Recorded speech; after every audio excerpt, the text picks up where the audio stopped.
I'm 26 years old, still living with my parents. I'm not content with my job, and I'm in a relationship that I'm not too sure about.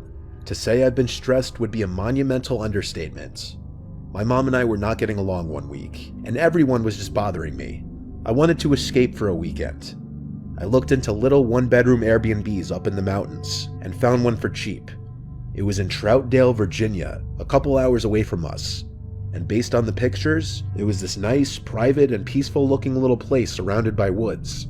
It was the fall too, so the foliage was going to be beautiful. I told my parents I was going there for the weekend. My mom seemed overly happy about me leaving for the weekend. My girlfriend was more so just confused, finding it weird and suspicious that I was going away to some random cabin in the woods alone for a weekend. When Friday came, I packed a backpack full of clothes, toiletries, and my laptop, and I headed out for the road. It was around a 2.5-hour drive door to door. The area of Troutville was very quiet and scenic. It was a perfect escape from suburbia back home. I needed a nice weekend just to spend to myself. I was driving up a gravel road when my GPS told me I arrived. I saw an opening in the trees next to the road. The instructions the owner of the Airbnb gave me were to cut through this opening onto the grass and up the little hill. I did exactly this, and there I saw the cute little house sitting at the top of the hill. The second I stepped out of the car, I inhaled the fresh rural air, instantly feeling happy I did this. The owner told me where to find the key to the front door. I let myself in and checked the place out. It was a nice cozy living room, small kitchen, bathroom, and one loft bedroom that you had to climb a ladder-like stairway to get up into, and there was a circular window over the bed. Lots of light got into the house, which was nice. I went out to walk some of the trails the owner told me about a 5-minute drive away. On the drive back to the house afterwards, I noticed these two guys walking down the gravel road, and as my car was passing, they literally stopped in their tracks to turn and look at me as I passed. I waved and smiled, thinking they were friendly locals, but they didn't wave back. It was completely off-putting. They looked at me as if my driving down the road was a crime. I didn't look back. I turned into the entrance of the property and back up the hill. I started reading one of the books I brought with me in the living room with the fireplace going. It was incredibly cozy. The sun was on its way down, and after reading a chapter of my book, I realized I was getting hungry. I went outside to my car, about to drive to the nearest Walmart, when I noticed two men kind of running into the woods down the hill by the entrance of the property, probably in response to seeing me come outside. I wondered if it was those two guys from the road earlier. It was incredibly strange. I suddenly decided to take my laptop and backpack with me in the car while I was gone just to be safe. On the drive into town, I messaged the owner letting him know about this. He replied saying it's nothing to be alarmed about. There's a lot of teens in the area that walk around. So I dismissed it.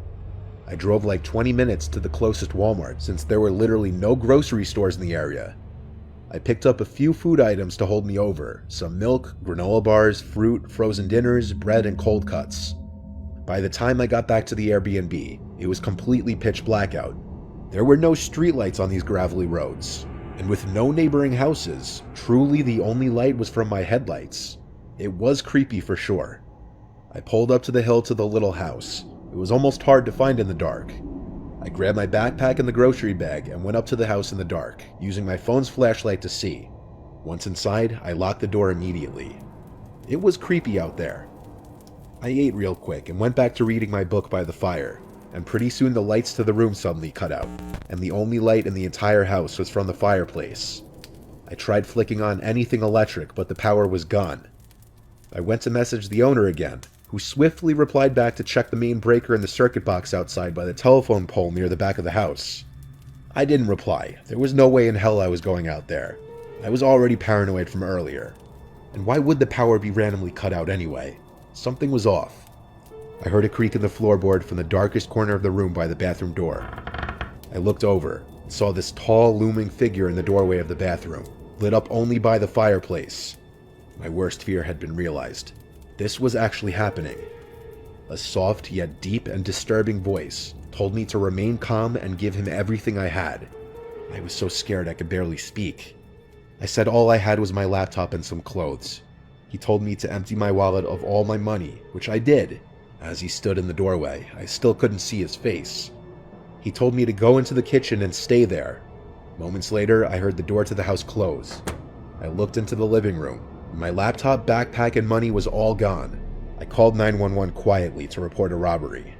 20 minutes later, an officer arrived. I described the two guys I'd seen walking down the street earlier that day, assuming it was them working together on this. Basically, all the officer could tell me was that they'd be on the lookout for anyone matching those descriptions. I messaged the owner to tell him what happened, and he was sympathetic at first, or so it seemed. He said I could go home the next day, but he didn't want to refund me for my horrible experience. A trip I thought would be a nice detox for a stressful point in my life only made it worse. Luckily, my laptop was only like $400 and I didn't pack any expensive clothing, but it was still the scariest experience of my life. There is a small part of me that believes the Airbnb host may have something to do with it, because I still have no idea how that guy got into the house.